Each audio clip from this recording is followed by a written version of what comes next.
Bonjour à toutes, bonjour à tous. Bienvenue dans cette séquence, cette émission Parlons Relance que nous vous proposons en partenariat avec la Banque des Territoires. L'occasion de faire le bilan des actions de la Banque des Territoires. Ce petit recueil 2018-2021 et ces émissions aussi pour se projeter vers 2022. J'ai le plaisir d'accueillir Gaël Serrandour. Bonjour. Bonjour. Vous êtes responsable domaine infrastructure numérique à la Banque des Territoires. On s'était vu avant l'été 2021. On est en fin d'année 2021, l'occasion d'évoquer vos projets à venir. Et puis aussi cette séquence particulière que nous venons de vivre qui a permis une sorte de boom. Les usages et les outils numériques ont explosé, si je puis dire. Comment capitaliser sur ces avancées pour les mois à venir ?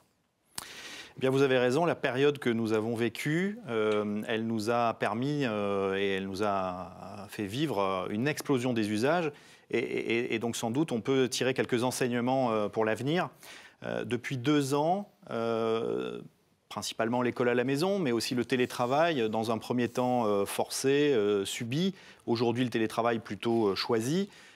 Finalement, le professionnel est arrivé au domicile avec son niveau d'exigence.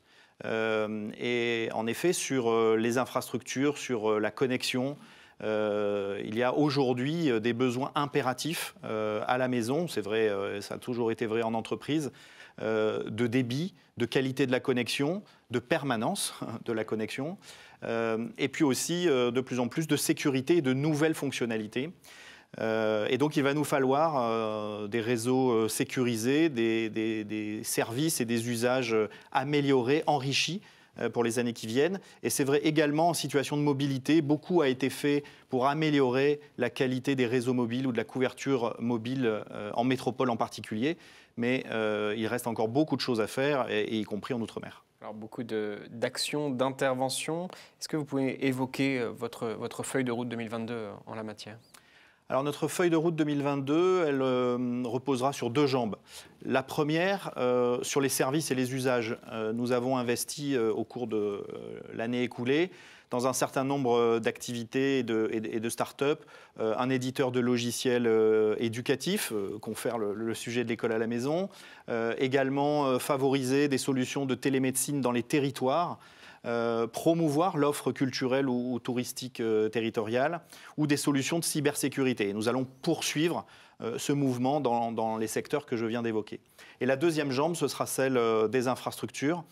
Sans doute avec une tonalité un petit peu différente. Le sujet ne sera plus tellement de pousser la couverture au maximum partout. Les grands plans d'investissement ont démarré et ont lieu. Mais sans doute avec bien ce regard justement d'un peu plus de sécurisation, un peu plus de renforcement, de durcissement des réseaux. Et puis des opérations qui seront sans doute beaucoup plus spécifiques. Il y a beaucoup d'opérations d'aménagement menées par les collectivités territoriales en France de manière très régulière. Et donc sans doute des zones d'activité pour les entreprises à aller équiper en priorité et de manière fine et adaptée. Ou évidemment la couverture mobile, en Outre-mer particulièrement. Dans l'océan Indien, à Mayotte et à La Réunion, il y a plusieurs sites qui doivent être mis à disposition des opérateurs pour assurer une meilleure couverture et aussi répondre à des enjeux de sécurité des populations ou des déplacements. C'est vrai également en Antilles et en Guyane.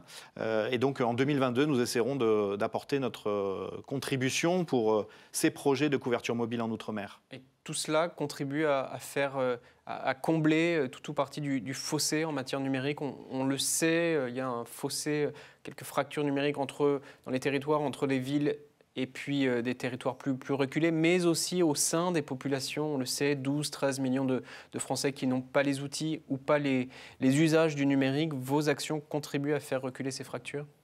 Alors écoutez, nous essayons chaque jour d'avoir cette dimension présente à l'esprit. C'est vrai que la Caisse des dépôts, en 1999, a fait et a créé et inauguré la première cyberbase en Haute-Saône. C'est vrai aujourd'hui encore lorsque nous accompagnons le programme France Service, avec cette visée de faire en sorte qu'on ne laisse personne au bord du chemin. Donc c'est vraiment un quotidien dans les équipes de la Banque des Territoires que d'avoir cette action. Et c'est vrai qu'en parallèle de ce que l'on finance comme opération par exemple pour amener la fibre optique et le très haut débit dans certaines zones rurales. En Haute-Garonne, par exemple, nous finançons le déploiement de la fibre dans ce territoire. Et en même temps, en parallèle, oserais-je dire, nous avons financé des recycleries numériques où à la fois on joue la carte de l'économie locale et du réemploi. Et les personnes qui viennent amener des équipements qu'elles jugent obsolètes en matière de numérique en profitent pour être formées ou pour se former. Et c'est vrai qu'aujourd'hui, vous l'avez rappelé, on a plus d'un tiers des Français qui disent avoir au moins une difficulté dans l'usage du numérique ou des outils. Et ça n'est que 18% des Français qui ont un problème avec un équipement matériel. Donc la vraie réalité, c'est dans l'usage, c'est dans l'appropriation. Et une étude que la Banque des Territoires a fait réaliser par le Crédoc montre que plus de la moitié des Français souhaitent être accompagnés plutôt que l'on fasse à leur place. Donc l'humain, l'accompagnement et prendre en main est très important. C'est ce qu'on fait aussi dans les départements du Nord et du Pas-de-Calais, où on finance le déploiement du très haut débit et de la fibre optique. Eh bien, en même temps, c'est plus de 500 000 heures de formation, d'insertion, d'aide finalement à la prise en main des outils numériques. Gaël Sérandour, une autre problématique monte, si je puis dire, celle de la sobriété numérique, le numérique durable. Est-ce que là encore, c'est un axe fort de vos interventions ? Alors, on le fait de plus en plus intégrer au moment, à la définition même, au démarrage des projets. Oui.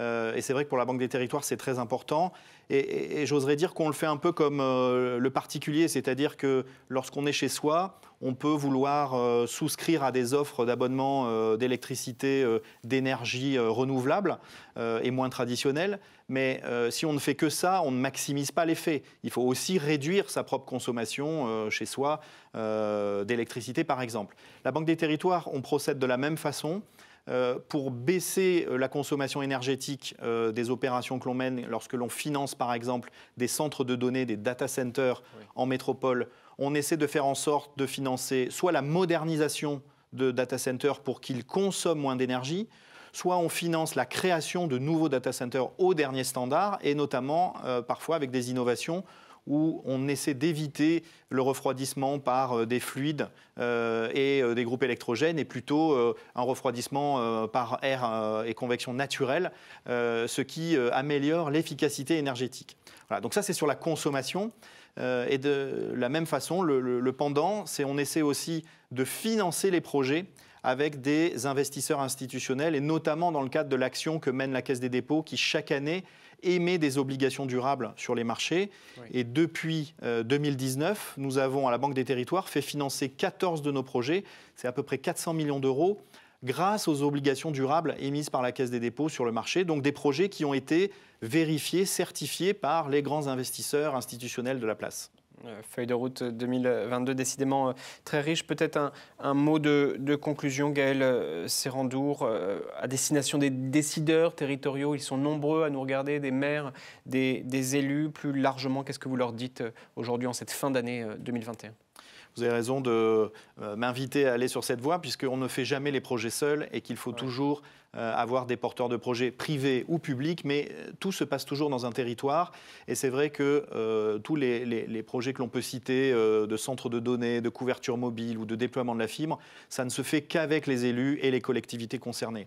Et notre vécu de ces 18-24 derniers mois montre qu'on a besoin d'avoir ce dialogue et cet échange constant. Tous les projets ne sont pas forcément au même stade de maturité.